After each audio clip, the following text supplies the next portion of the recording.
गहरी चोटें आई हैं सैफ अली खान को। कल भी हम आपको बता रहे थे कैसे गर्दन पर, रीढ़ की हड्डी, अलग अलग जगहों पर स्टैबिंग की गई। स्टैबिंग यानी जोर जोर से चाकू मारा गया प्रेशर के साथ। ये देखिए जरा, ये आप देख रहे हैं, ये इतना बड़ा चाकू का टुकड़ा मिला है, सैफ अली खान की रीढ़ की हड्डी के बिल्कुल करीब पहुंच चुका था और इसी धारदार हथियार से अटैक किया गया।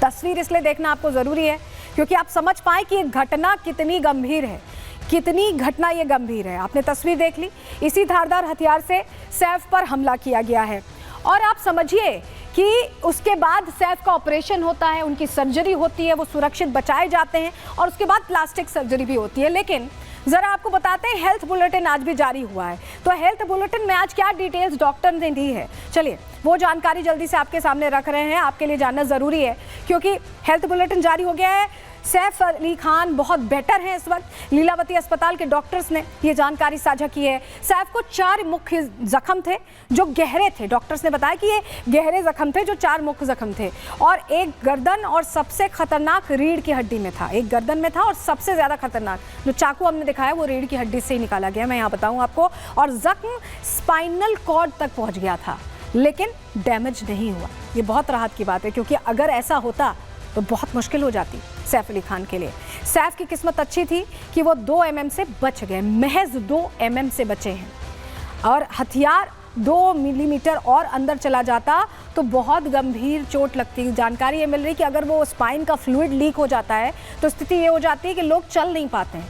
तो सैफ बाल बचे हैं और बहुत एकदम 2 मिलीमीटर के फासले से बचे हैं। सैफ अली खान को आईसीयू से स्पेशल वार्ड में अब शिफ्ट कर दिया गया। कल पूरे दिन सर्जरी देखिए रात में होती है, प्लास्टिक सर्जरी होती है, उसके बाद आईसीयू में उन्हें मॉनिटरिंग के लिए रखा जाता है और आज स्पेशल वार्ड में शिफ्ट कर दिया गया है। सैफ को अभी 1 हफ्ते तक बेड रेस्ट बताया गया, अस्पताल में रहेंगे और जो फ्लूइड लीक हुआ था वो अभी ठीक है, यानी हालात बेहतर हैं और ज़्यादा मूवमेंट के लिए फिलहाल सैफ को मना किया गया है क्योंकि रीढ़ की हड्डी में ये चोट पहुंची है। ऐसे में बहुत क्रूशियल है, उन्हें स्टैटिक रहने को कहा गया है।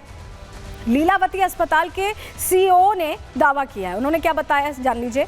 सैफ अली खान खून से लथपथ आए थे क्योंकि कई जगह स्टैबिंग हुई थी, 6 जगह वार किए गए थे और ज़ोरदार वार किए गए थे, तो ऐसे में खून से लथपथ पहुंचे थे सैफ अली खान, लेकिन शेर की तरह चल रहे थे क्योंकि उन्होंने देखिए अपने आप में सैफ अली खान रियल हीरो तो हैं ही, रियल हीरो की तरह उन्होंने अपनी फैमिली को डिफेंड किया, ये कहना होगा। और यही बात सीईओ भी कह रहे थे। अपने छोटे से 6-7 साल के बच्चे के साथ वो पहुंचे थे। तैमूर का यहाँ पर जिक्र किया जा रहा है। सैफ अली खान ने स्ट्रेचर तक नहीं मांगा और उन्हें सीधे ले जाया गया, वो चल कर गए, ये जानकारी मिल रही है। तो सैफ अली खान ने हिम्मत दिखाई अपने परिवार को बचाने की, हिम्मत दिखाई अपने बच्चे के साथ सीधे अस्पताल पहुंचने की और ऐसे में फिलहाल बेहतर बताए जा रहे हैं। डॉक्टर्स ने और क्या कुछ जानकारी दी है सैफ अली खान की सेहत से जुड़ी, जो उनके फैंस हैं उनको सुनवा रहे हैं, सुनिए।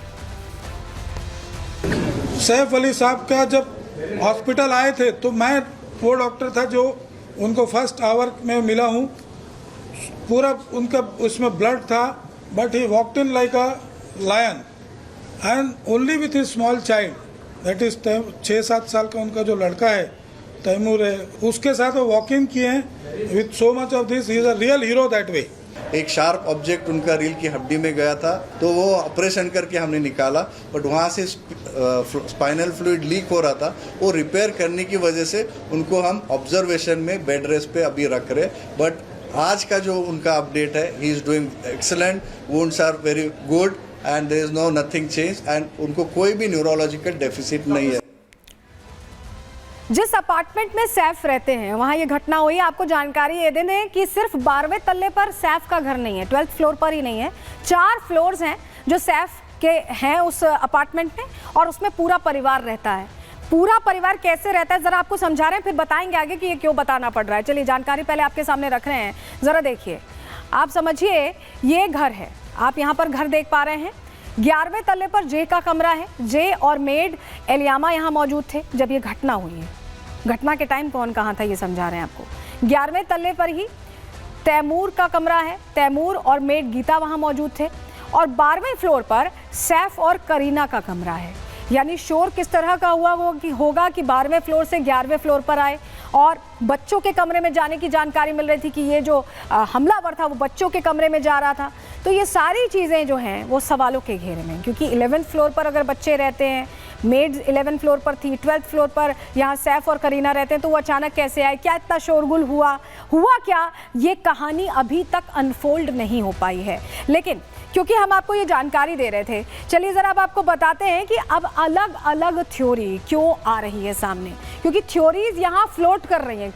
सैफ की पीआर टीम कुछ और कह रही है, मेड कुछ और कह रही है, पुलिस कुछ और कह रही है, तो ऐसे में समझ नहीं आ रहा है, सुलझ नहीं रहा है, ये पूरा जो खेल है ये समझ नहीं आ रहा हुआ क्या है। चोरी की घटना है, प्लान्ड अटैक है, रेकी करके अटैक हुआ क्या है। चलिए थ्योरीज अलग अलग आपको बताते हैं। सबसे पहली थ्योरी, हमले के बाद सैफ की टीम का बयान आता है, आधिकारिक बयान आता है कि सैफ के घर में चोरी की कोशिश हुई, अज्ञात शख्स ने चाकू से हमला किया, हमले में सैफ को गंभीर चोट आई। ये पहली थ्योरी है जो सैफ की टीम बता रही है।